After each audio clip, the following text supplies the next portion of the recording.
You're listening to the Sex and Psychology Podcast, the sex ed you never got in school and won't get anywhere else. I am your host, Dr. Justin Lehmiller. I am a social psychologist and research fellow at the Kinsey Institute and author of the book, Tell Me What You Want, The Science of Sexual Desire and How It Can Help You Improve Your Sex Life. ADHD can affect virtually every part of adult life, from work and school to sex and relationships. Yet despite how much we hear about ADHD, its impact on our intimate lives is often overlooked. Research suggests that around 40% of adults with ADHD experience at least one form of sexual dysfunction, and ADHD can also contribute to frustration, misunderstanding, and conflict in relationships. So in today's show, we're revisiting a classic episode from the archives that takes a closer look at how ADHD and sex intersect. We'll explore how ADHD can shape sexual desire, arousal, and orgasm, whether its effects differ across genders, how ADHD can show up in dating and relationships, as well as practical strategies for building a more satisfying intimate life when you or your partner have ADHD. My guest is Kate Osborne, a certified sex educator, a mental health advocate, and a full-time content creator with ADHD. As a professional tabletop role-playing game performer, she is passionate about opening conversations about neurodiversity and accessibility in the gaming and BDSM and kink communities. This is going to be another fascinating conversation that you won't want to miss. Stick around and we're going to jump in right after the break.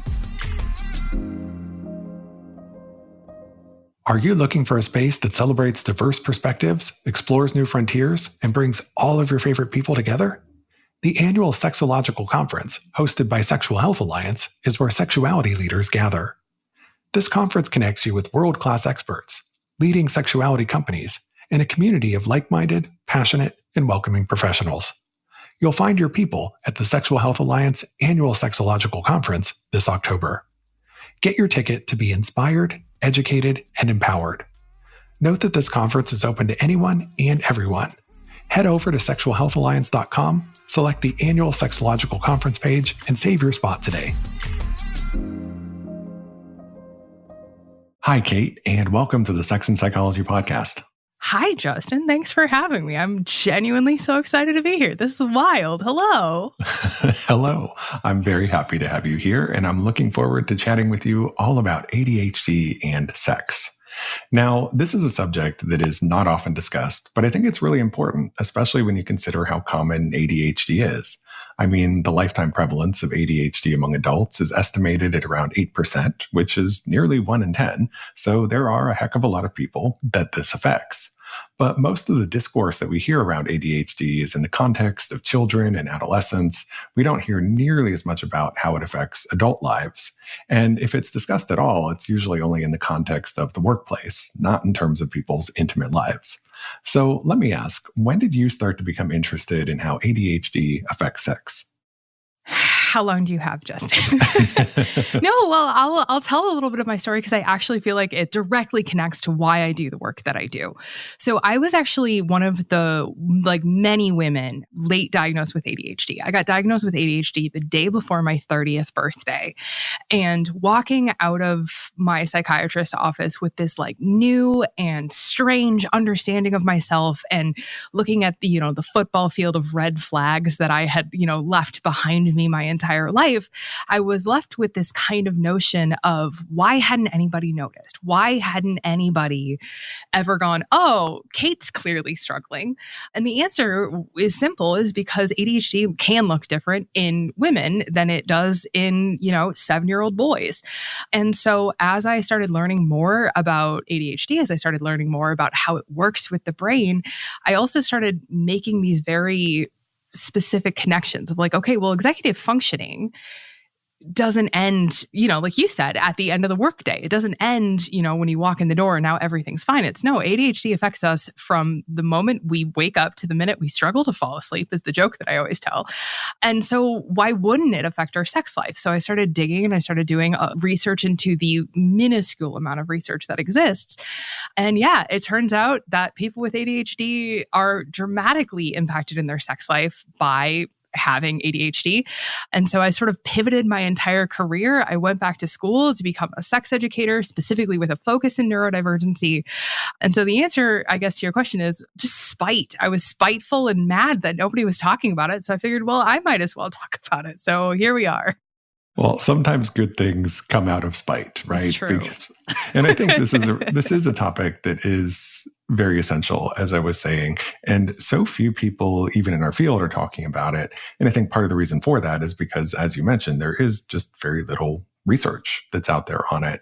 And we like to talk about things when we have evidence and data and so forth. And so we really kind of need the science to catch up so that we can talk about this more and also to help people more effectively navigate their intimate lives. But I appreciate that you got into this area and that you're helping to open up these conversations.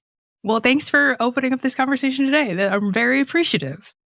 So let's dive into specific ways that ADHD affects sex. And let's start with sexual desire. So I had Dr. Ari Tuckman on the show a while back. I think he was actually my second guest ever on the podcast. Oh, wow. And we talked about his book, ADHD After Dark, for which he did some research on how ADHD affects people's sex lives. And one of the things he found was that there was this association between ADHD and being more sexually eager and having more desire. But I've also seen other work suggesting that ADHD can be linked to low sexual desire. So what's the deal there? Can ADHD cause both higher and lower sexual desire? Does this just affect different people in different ways? Yes and yes. Also, shout out to Ari Tuckman. He's actually the understood expert for my podcast. Sorry, I missed this. I love Ari so much. Sorry, I didn't mean to shill for my podcast in the middle of your show. It's just like, oh, I know him. We talk like a lot. So the answer to your question is yes and yes. There have been several studies that show that people who have ADHD tend to act more impulsively. We see higher rates of things like STIs. We see higher rates of even things like sexual assault and sexual violence, particularly against women with ADHD. I loathe this phrase, but in the science, they always say promiscuous behavior. And I'm like, oh, my pearls are clutched. But on the other side of the spectrum, we also have hyposexuality. And a lot of people with ADHD deal with that, especially as women go through hormonal changes like menopause. But the other thing also to keep in mind is that, particularly because my area of expertise is ADHD and sex, parentheses, women, I'll focus probably more on that. But with women, our hormonal cycle is monthly. And so when we get into the luteal phase and chemicals like dopamine and estrogen and serotonin are depleted in our brain, that's when our ADHD symptoms get worse just naturally during the month. So you often hear women talking about like, yeah, I feel like my ADHD meds stop working the week before my period and I have no idea why. And it's because of the luteal phase. But if you're struggling with everything else on top, distractibility, you know, your mood swings are big, all of these different things, like, are you going to want to have sex? Maybe. Maybe not. That's up to the individual person. But that idea of desire being one rate all the time is also not necessarily correct. This is a silly story to tell, but I will tell it. I was genuinely shocked to learn that there's not like a board of sexual desire who has like decreed how much sexual desire is normal and how much is not. When I learned that sexual desire is, you know, specifically based on the individual's experience, I was like, oh, okay. We're having an entirely different conversation. I was like 12 when I learned that, but still. Well, and that is something that is important for people to learn, is that there isn't a normal amount of desire that everybody should have, right? It is very relative to the individual. And whether you have high versus low sexual desire right now, well, that's relative to what your own individual baseline for that is. So yeah, it is an important point for people to understand. But since you brought up ADHD in women, you know, one of the questions I was going to ask you about was to what extent there are gender differences in the way that ADHD might affect people's sex lives. And I was thinking about this because I've seen some research finding that there are gender differences in the subtypes of ADHD that people can have. So ADHD isn't just one thing, right? Which I think is an important point to make, and that there are different subtypes. And what we see in the research is that men seem to be more likely to experience the impulsive impulsive subtype, whereas women are more likely to experience the inattentive type. And so, to the extent that that's true, that might translate to differences in how this impacts people's sex lives. So what are your thoughts on that? Are there gender differences in how ADHD might affect sex? I think we have to be really careful when we have conversations about things like the ADHD experience. And that is because if you know one person with ADHD, you know one person with ADHD. ADHD is a spectrum disorder. And when I talk about a spectrum disorder, I don't mean like from a scale of 1 to 10, how bad is your ADHD? When I say spectrum, I mean that there are many, many different facets: executive functioning, communication, social, so many facets that go in. And some people with ADHD might struggle a lot with some portions of executive function and not others. The other thing to keep in mind, though, is that there's also a socialization aspect, especially that is prevalent in the US American culture, where, and I realize that I'm painting with an extremely broad brush, but there is sort of more of a tendency for boys with ADHD to be given that kind of class clown status, and they're allowed to be rambunctious and that kind of thing. Whereas that even today, even as like progressive and open-minded as so much of our culture has shifted to, girls are still sort of socialized to be quiet, to be demure, those kind of things. And so there's a lot of really interesting conversation going on about, is it that women with ADHD tend to be more inattentive, or is it that our impulsivity and hyperactivity is more internalized? And so we see women struggling with different types of issues. Things like, this is a really great example that I love to use, like compulsive spending. Compulsive spending is a offshoot of impulsivity and hyperactivity. I'm bored. I want the dopamine. I'm going to go to Amazon and click that button, baby. But that doesn't necessarily show up in men in the same way. Men tend to do other things to sort of relieve that dopamine need. So yeah, I don't know if I have like an officially scientific determination, but I think you do need to mention both socialization and how we're raised. I hope that's an okay answer. No, I think it's a great answer. And I think it raises a really important point about how society views ADHD differently in men versus women and boys versus girls. And, this is also part of the reason why ADHD, I think, is often misdiagnosed or is diagnosed oftentimes much later in women than it is in men. And it's because there's that different sort of socialization element and expectations for how you're supposed to act based on your gender and so forth. So yeah, lots of important conversations to be had around that, but definitely need more data to better understand that. But also, as you mentioned earlier, there's also that interaction with the menstrual cycle, which can also uniquely impact ADHD symptomology in women as well. Yeah. And I mean, something that it's just a topic that is very close to my heart is that trans and non-binary folks are just being completely left out of the conversation. We don't have studies about how ADHD medications affect hormone replacement therapy. We don't have any studies on what ADHD might look like in a trans man or a trans woman. And I think that that's doing a real disservice because, like you said earlier, 1 in 10 statistically, 1 in 10 of those people might also be trans. And so it's hard to put very specific labels on these conversations because of the way that, gender and identity also tends to impact how we move through the world. Yeah, absolutely.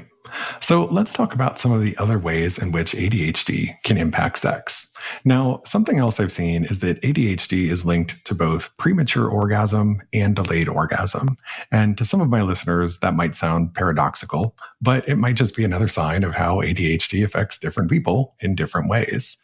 So, for example, in some people, broader impulse control issues might trigger earlier orgasms, whereas in other people, distraction might make it harder to have an orgasm at all. So what do you think about that? How does ADHD potentially impact orgasm?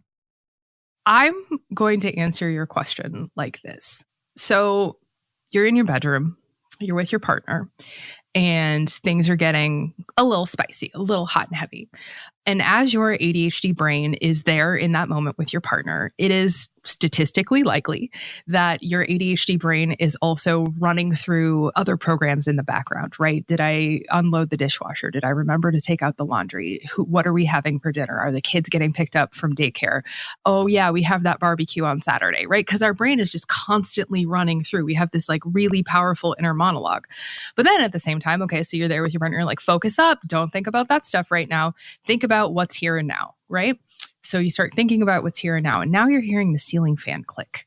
Now you're feeling the sheets. They're a little crinkly. You're not sure if you like these, right? Then the neighbor starts mowing his lawn again for the 14th time this week. So distraction comes all around us all the time. And so when we talk about struggling to orgasm, sometimes it is a matter of distractibility. Sometimes it is a matter of overstimulation, and impulsivity can lead to that overstimulation. I'm going to go really fast and really hard because it feels good right now. But as a whole, I have found, at least in the work that I do, most women with ADHD tend to either struggle with orgasm from a standpoint of getting too overstimulated to the point where they have to stop, or that there's the distractibility and the internal hyperactivity and impulsivity is so profound that it's hard to get out of your head and into your body to experience the moment with your partner. Yeah. That all makes sense in terms of some of the other research and data that I've seen in this particular area. Now, beyond desire and orgasm, what are some of the other potential ways that ADHD can impact sex? And I know that's a big question. There's probably lots and lots of different things that we could say here. But what do you think are some of the other key things that maybe people don't know or recognize?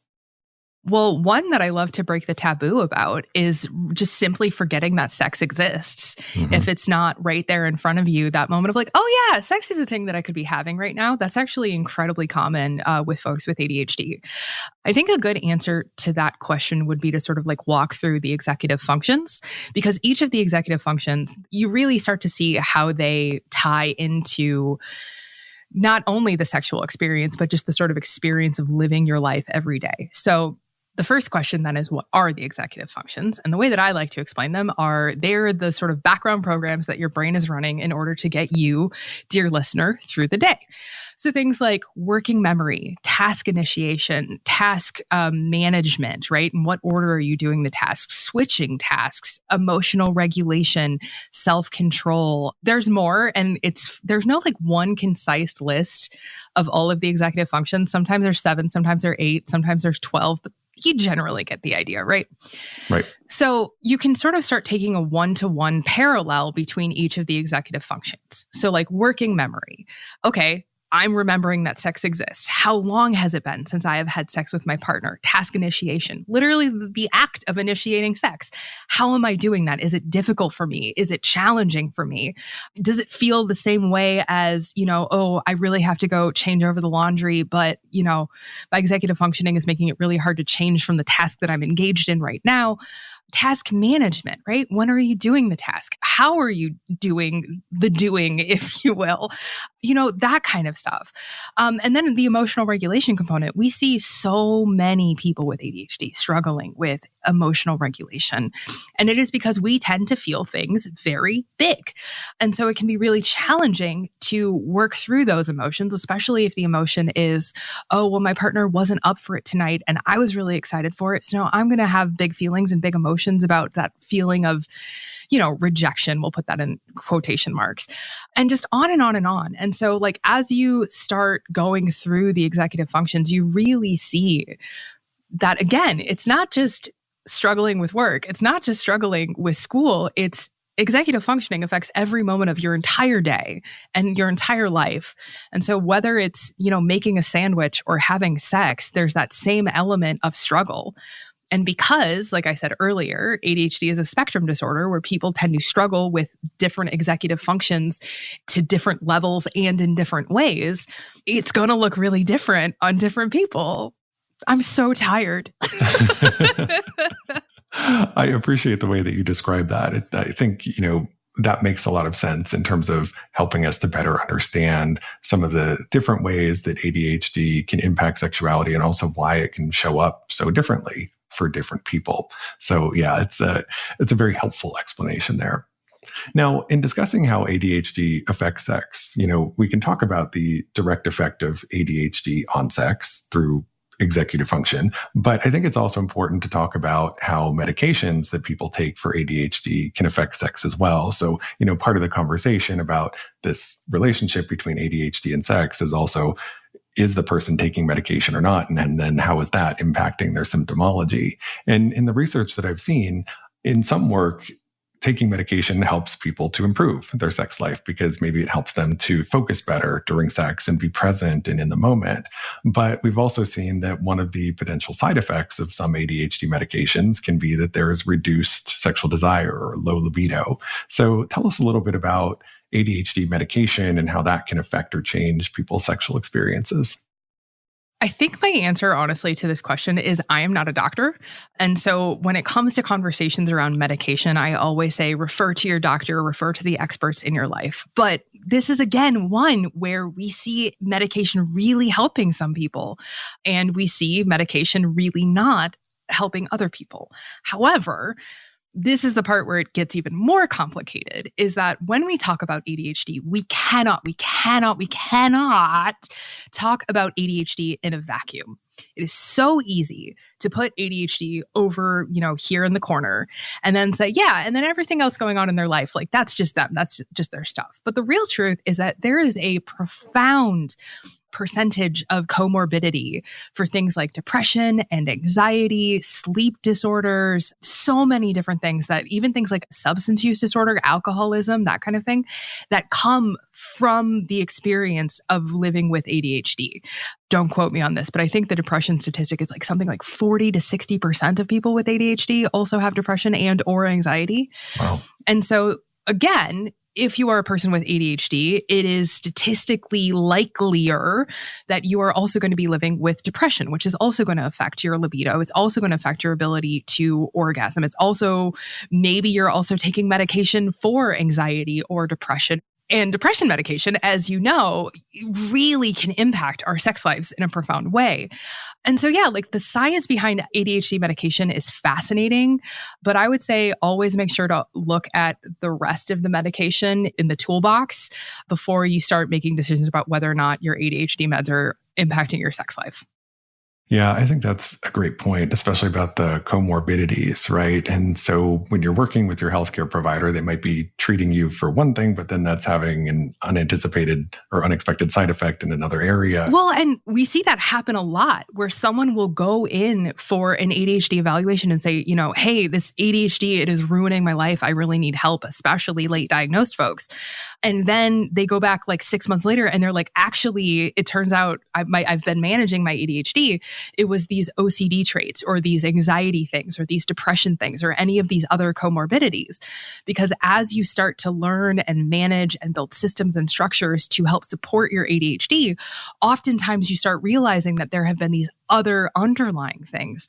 And so a lot of people say, is it worth getting an ADHD diagnosis? And I always say yes, because then at least you can be dealing with that over here. And if you're still struggling in these other areas, it might be for different reasons or reasons that you just simply haven't uncovered yet. Yeah, and I think that speaks to the importance of having very thorough medical evaluation, making sure you're working with a competent provider and getting correctly diagnosed, but also working with them in case you do start to develop or experience sexual side effects and figuring out what those effects are from. And is it from ADHD medication or is it from medication for something else that you're being treated for? Or is it a symptom of another comorbid disorder, right? So lots of potential explanations there, and working with your provider can help you to figure out what path is best for you in terms of treatment.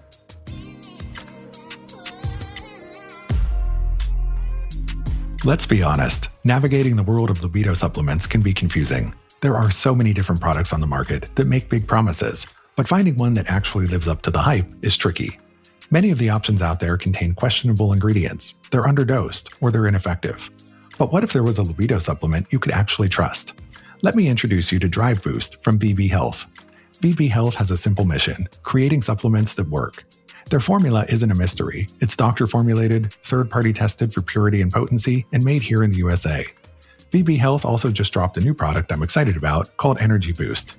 They have a whole range of supplements to support you both in and out of the bedroom. So if you're ready to ditch the shady stuff and choose a libido supplement that's effective and actually works, it's time to check out Drive Boost. Learn more and get yours at vb.health. Visit vb.health and use code Justin for 10% off, or click the link in the episode description.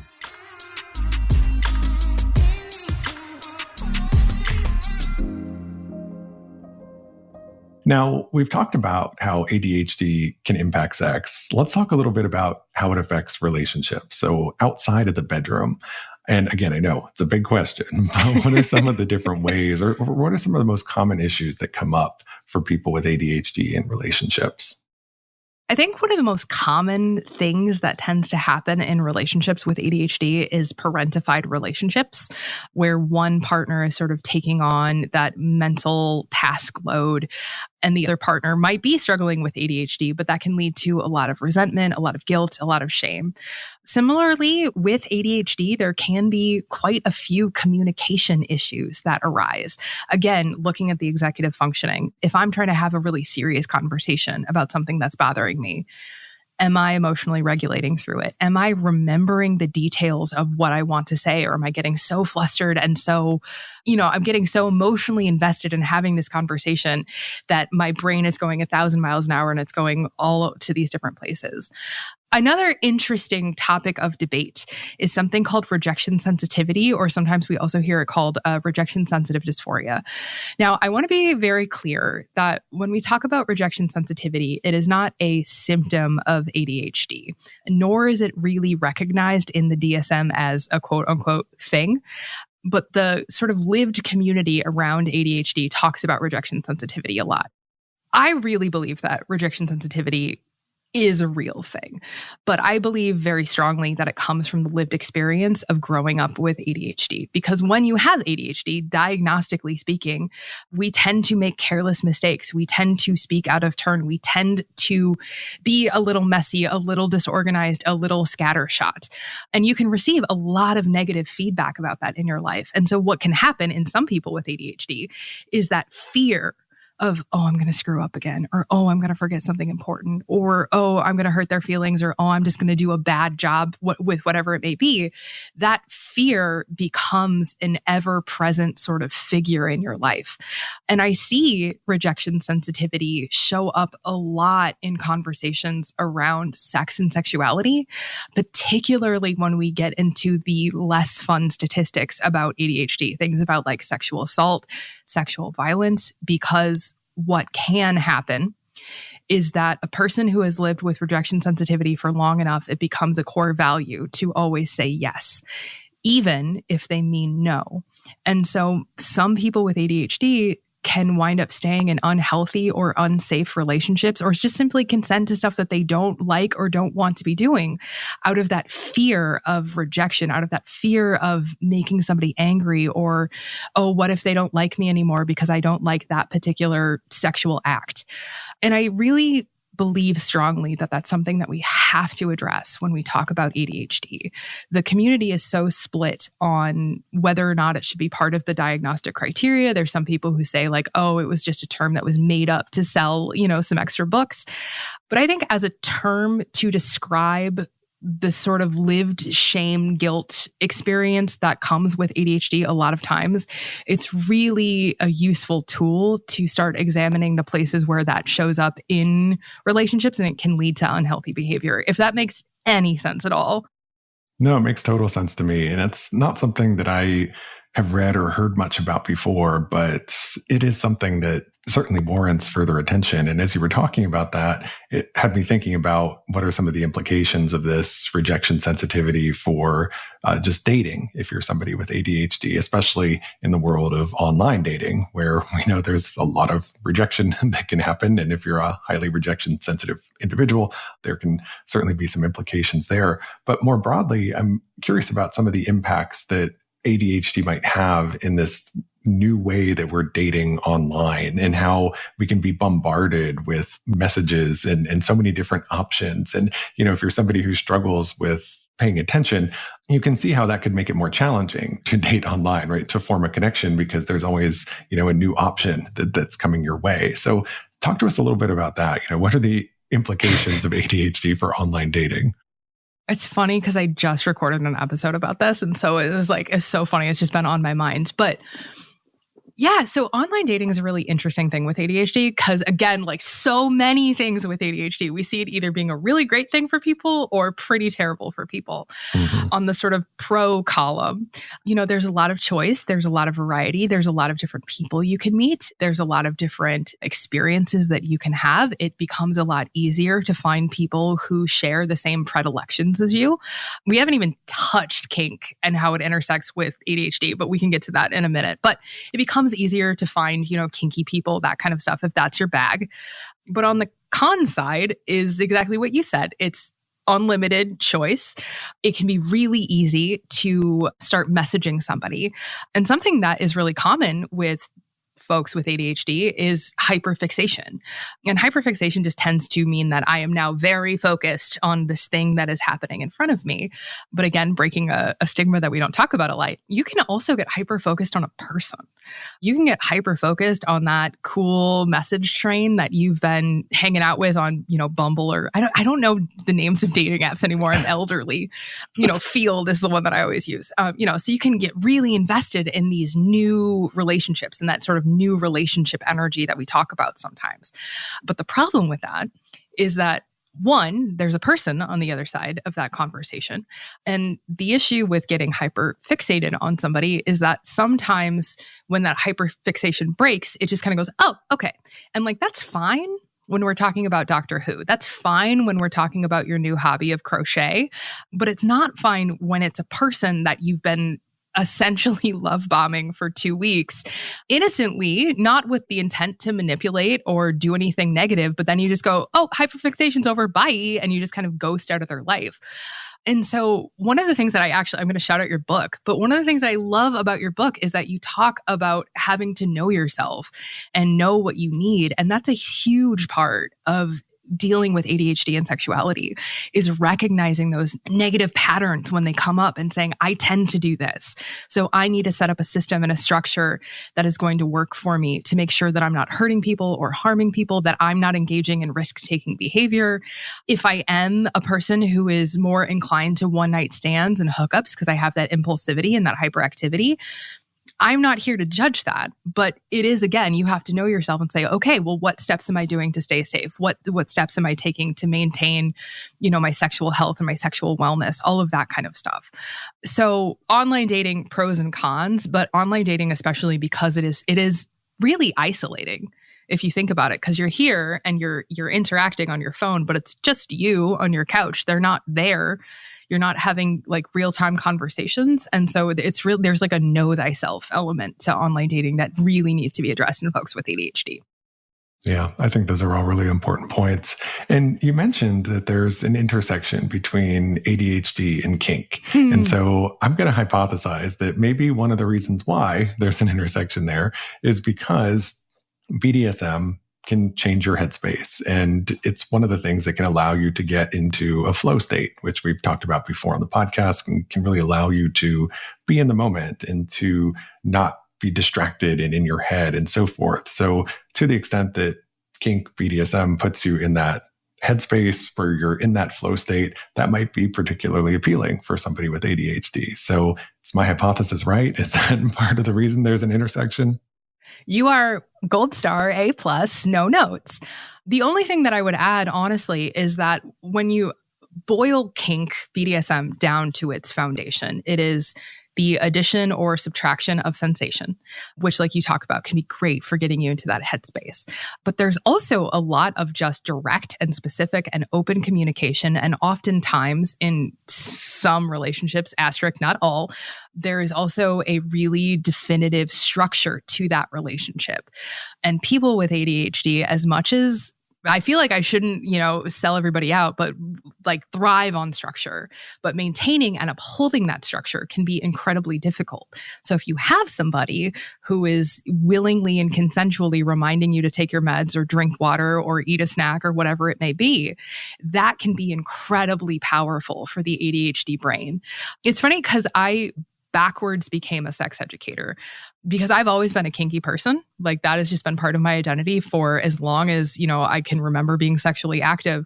But it wasn't until I started learning about ADHD and again, executive functioning, where I was like, oh, that makes sense. Okay. All right. And so my work specifically, I focus a lot on kink and BDSM. I go to a lot of, kink and BDSM conventions and I talk about neurodivergency because it also works both ways. There's when we talk about power dynamics, there tends to be the dominant and submissive side, but some people with ADHD are incredibly, incredibly good DOMs just because once they have that structure and they can function in that structure, it works really, really well for them. So again, if you meet one person with ADHD, they might be kinky.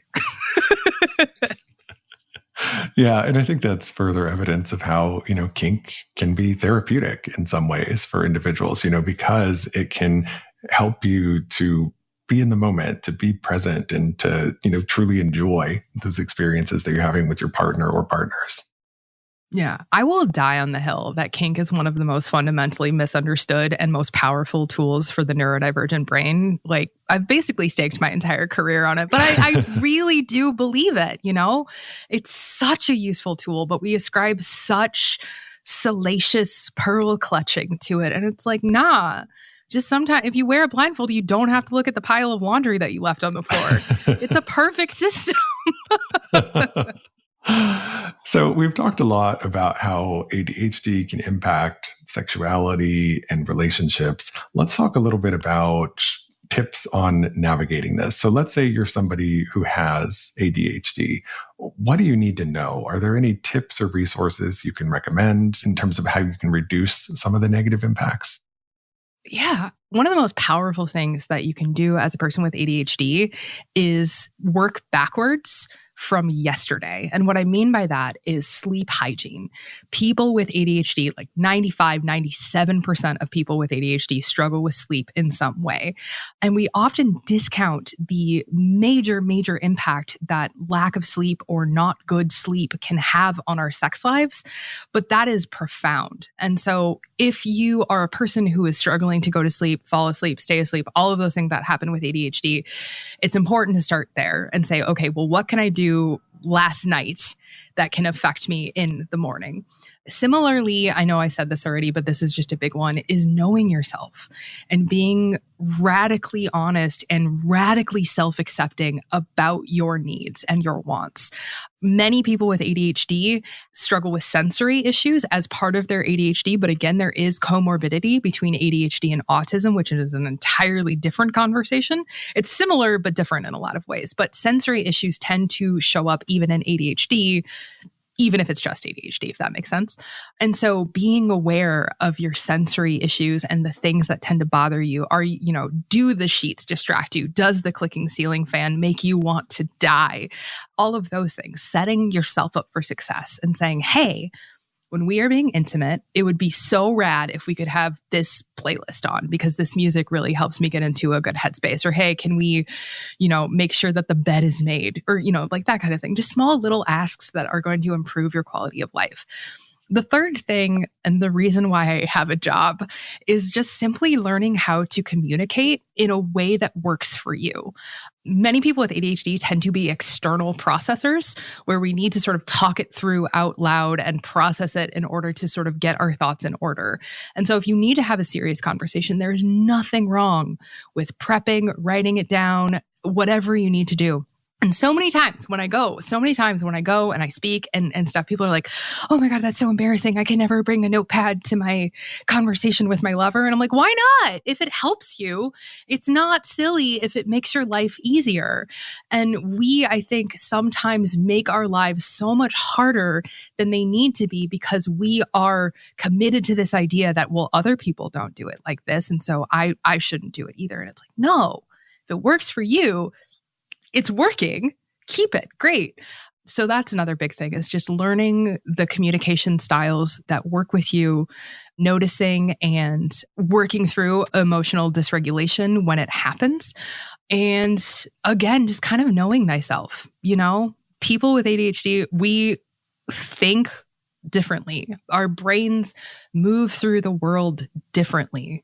And so there is nothing wrong with having to do things differently in order to support yourself, support your relationship, support your partner, and be in the healthiest and most sexually fulfilling relationship that you possibly can be.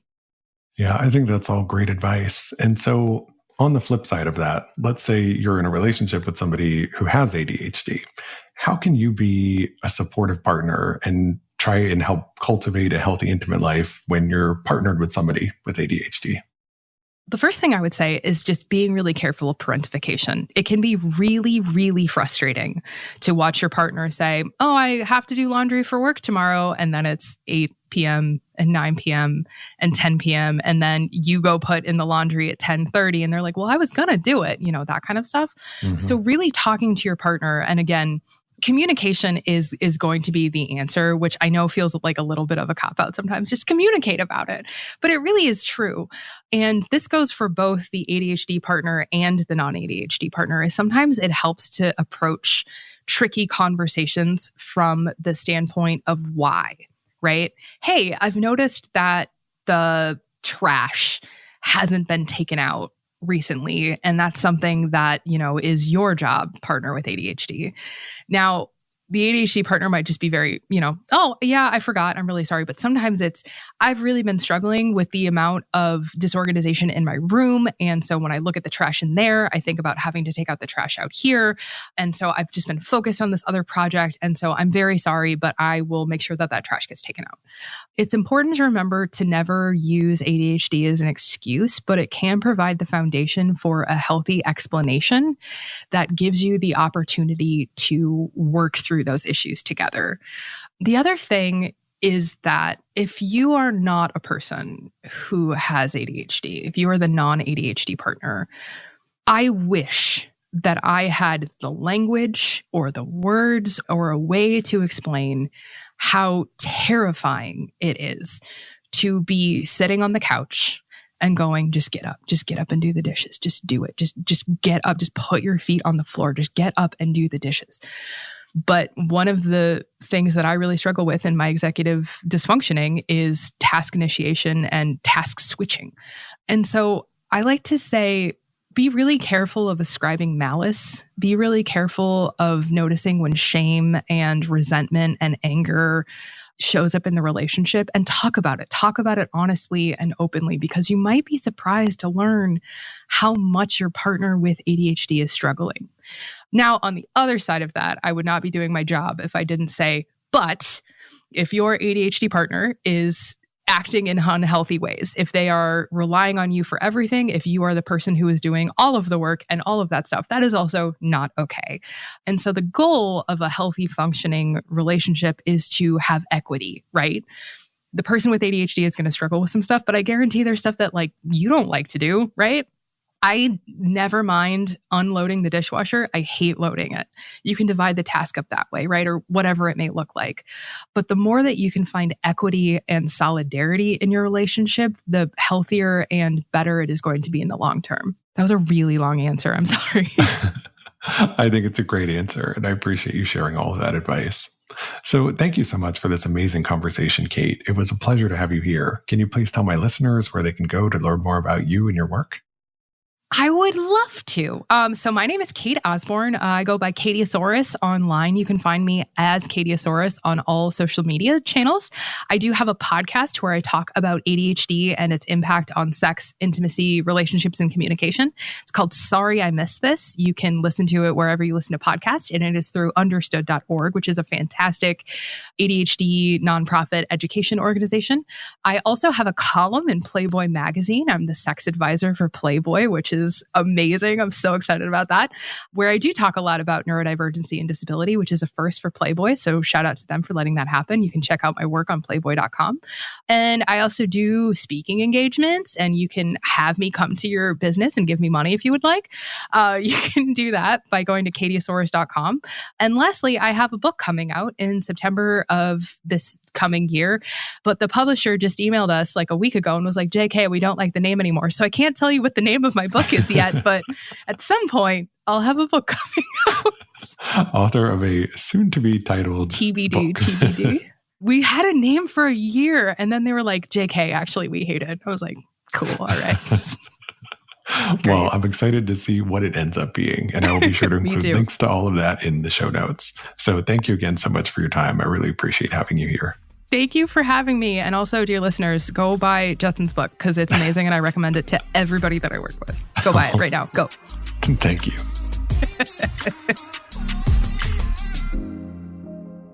Thank you for listening. To keep up with new episodes of this podcast, visit my website, Sex and Psychology, at sexandpsychology.com, or subscribe on your favorite platform, where I hope you'll take a moment to rate and review the show. If you listen on Apple Podcasts, please consider becoming a Sex and Psychology Premium subscriber to enjoy ad-free listening for just $3.99 a month. You can also follow me on social media for daily sex research updates. I'm on Blue Sky and X at Justin Lehmiller and Instagram at Justin J. Lehmiller. Also, be sure to check out my book, Tell Me What You Want. Thanks again for listening. Until next time.